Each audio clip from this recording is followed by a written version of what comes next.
नमस्कार. आजच्या व्हिडिओमध्ये मी तुम्हाला महाशिवरात्री 2026 ची संपूर्ण माहिती सांगणार आहे. महाशिवरात्री नेमकी कधी आहे?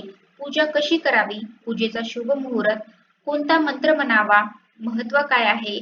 महाशिवरात्रीचा उपवास कसा करावा? अशी महाशिवरात्रीबद्दलची संपूर्ण माहिती सांगणार आहे. पण त्याआधी तुम्ही चॅनलवरती नवीन असाल तर चॅनलला लाईक करा आणि सबस्क्राईब देखील करा.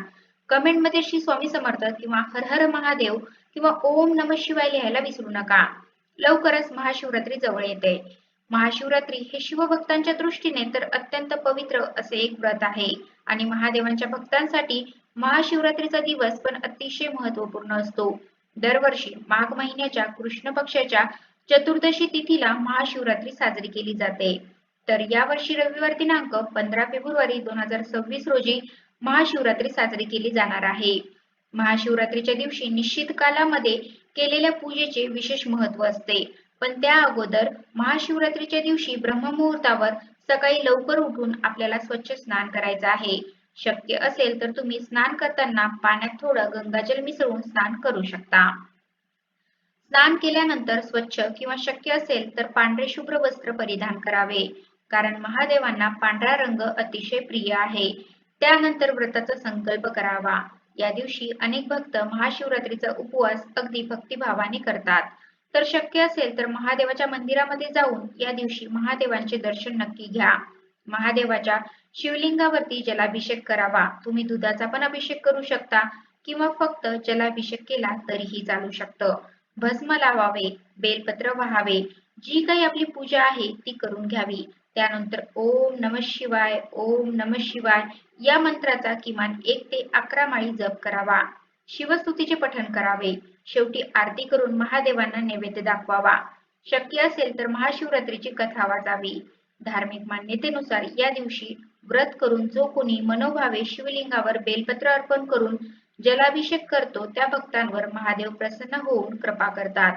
तर यावर्षी महाशिवरात्री ही रविवारी 15 फेब्रुवारीला आलेली आहे आणि पूजा करण्याचा शुभ मुहूर्त म्हणजेच निश्चित काल हा रविवारी 15 फेब्रुवारीला उत्तरात्री 12:28 ते उत्तरात्री 1:18 आहे आणि हा काळ शिवलिंगावरती अभिषेक करण्यासाठी, पूजा करण्यासाठी आणि मंत्र जपासाठी सर्वात शुभ मानला जातो.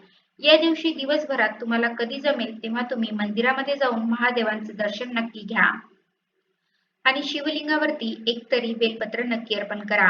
शिवपिंडीवरती बेलपत्र अर्पण करणं खूप शुभ मानलं जातं.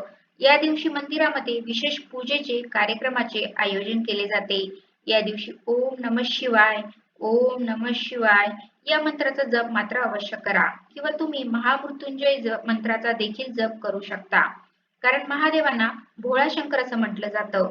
आपल्या साध्या-सुध्या पूजेने पण आपल्यावरती प्रसन्न होतात आणि आपल्याला इच्छित फळ देतात. तसेच या दिवशी रात्रभर जागरण करून शिवपुराणाचे पठण करतात.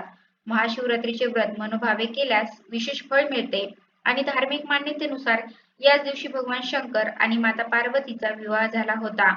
त्यामुळे महाशिवरात्रीला काशी आणि देशभरातील विविध ठिकाणी मनोभावे शिव-पार्वतीची पालखी काढण्यात येते, यात्रा भरवण्यात येते. पौराणिक कथेनुसार माता पार्वतीने भगवान शिवाला पती रूपात मिळवण्यासाठी कठोर तपस्या आणि विशेष पूजा आराधना केली होती. या व्रताचे फळ म्हणून महाशिवरात्रीच्या दिवशी भगवान शिवाने माता पार्वतीशी विवाह केला होता. यामुळे महाशिवरात्रीचा दिवस अत्यंत महत्त्वाचा आणि पवित्र मानला जातो. महाशिवरात्रीला शिवलिंगाची विशेष पूजा केली जाते. पंचगव्य म्हणजे गायीचे दूध, तूप, शेण, गोमूत्र आणि दही या सर्वांचा अभिषेक शिवलिंगावर केला जातो. त्यानंतर दूध, दही, तूप, मध आणि साखर यांचे पंचामृत तयार करून या पंचामृताचा लेप शिवलिंगावरती लावला जातो. या व्यतिरिक्त धोत्रा, आणि बेलाची पाने आणि पांढरी फुले वाहून सुद्धा शिवलिंगाची पूजा केली जाते. या दिवशी भगवान शिव आणि माता पार्वतीची पूजा केल्याने, व्रत केल्याने वैवाहिक जीवनात आनंद आणि समृद्धी येते. त्यासोबतच अविवाहित मुलींना इच्छित आणि योग्य जीवनसाथी मिळतो. तर हे महाशिवरात्रीचे व्रत कसे करावे? अनेक शिवभक्त हे व्रत अगदी श्रद्धेने आणि भक्तिभावाने करतात. तर महाशिवरात्रीचा उपवास हा सकाळी करायचा असतो आणि दुसऱ्या दिवशी सकाळी सोडायचा असतो. काही जण हा उपवास फक्त दूध आणि फळे घेऊन करतात, तर काही जण फलाहार देखील घेतात. तसेच या दिवशी महादेवाला विविध प्रकारच्या पदार्थांचा नैवेद्य पण दाखवला जातो. जसे की खीर, पंचामृत, दूध आणि दुधापासून बनवलेले पदार्थ यांचा नैवेद्य दाखवला जातो. त्यासोबतच विवाहित महिलांसाठी सुद्धा हा महाशिवरात्रीचा दिवस अत्यंत खास आहे. महिलांनी सुद्धा देवी पार्वतीला मेकअपचे सर्व साहित्य किंवा शृंगाराचे सर्व साहित्य अर्पण करावे.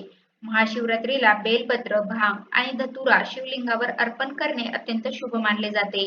त्यासोबतच संपूर्ण शिवपरिवाराचे सुद्धा पूजन करणं अतिशय महत्त्वाचं आहे.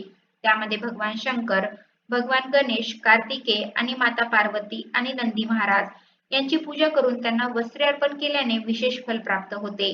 महाशिवरात्रीला पूजा करताना ओम नमः शिवाय, ओम नमः शिवाय हा साधा सोपा मंत्र नक्की म्हणावा. किंवा महामृत्युंजय मंत्र ओम त्र्यंबके यजामहे सुगंधी पुष्टिवर्धनम उर्वारुक्मी वंदना मृत्युनक्षीयमामृता हा तुम्ही महामृत्युंजय मंत्र म्हणू शकता. यामुळे तुम्हाला तुमच्या पूजेचे संपूर्ण फळ मिळेल. त्यासोबतच शिवरात्रीला रात्रभर जागरण करून 4 वेळा पूजा करण्याची प्रथा आहे. म्हणजे आपल्याला 4 प्रहरांच्या वेळा दिलेल्या असतात आणि त्या 4 प्रहरांमध्ये आपल्याला महादेवांची पूजा करायची असते. तर पहिला प्रहर 15 फेब्रुवारीला संध्याकाळी 6:11 पासून ते रात्री 9:23 आहे. त्यानंतर दुसरा प्रहर 15 फेब्रुवारीला रात्री 9:23 पासून ते मध्यरात्री 12:35 आहे. त्यानंतर तिसरा प्रहर 12 नंतर 16 ही तारीख लागते, त्यामुळे 16 फेब्रुवारीला 12:35 पासून ते पहाटे 3:47 असेल.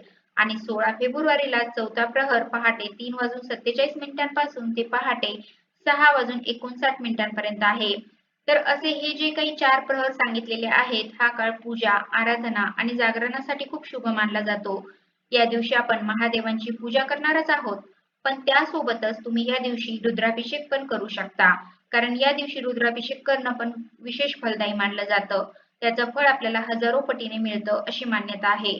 अशा प्रकारे भगवान शंकर आणि माता पार्वतीची जर आपण या दिवशी मनोभावे पूजा केली तर महादेवाचा आशीर्वाद आपल्याला नक्कीच प्राप्त होतो आणि पार्वतीची पूजा केल्याने संकटाचा अंत होतो आणि जीवनामध्ये सुख समृद्धी येते. सौभाग्यामध्ये वाढ होते. महाशिवरात्रीचा उपवास केल्यानंतर तो आपण दुसऱ्या दिवशी सोडतो.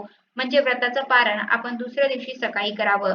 गरजूंना अन्न, वस्त्र किंवा दान केल्यास पुण्य मिळतं. महाशिवरात्री व्रत श्रद्धा आणि नियमाने केल्यास भगवान शिव प्रसन्न होतात आणि जीवनामध्ये सुख समृद्धी येते असे मानले जाते. त्यामुळे तुम्ही पण येत्या महाशिवरात्रीला अशा प्रकारे भगवान शंकर आणि माता पार्वतीची पूजा मनोभावे नक्की करा. याचे फळ तुम्हाला नक्कीच मिळेल.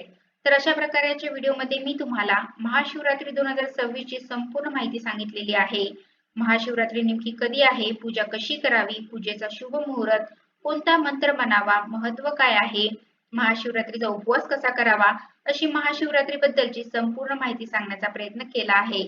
कसा वाटला तुम्हाला माझा आजचा व्हिडिओ कमेंट करून नक्की सांगा आणि कमेंटमध्ये हर हर महादेव किंवा ओम नमः शिवाय लिहायला विसरू नका. धन्यवाद.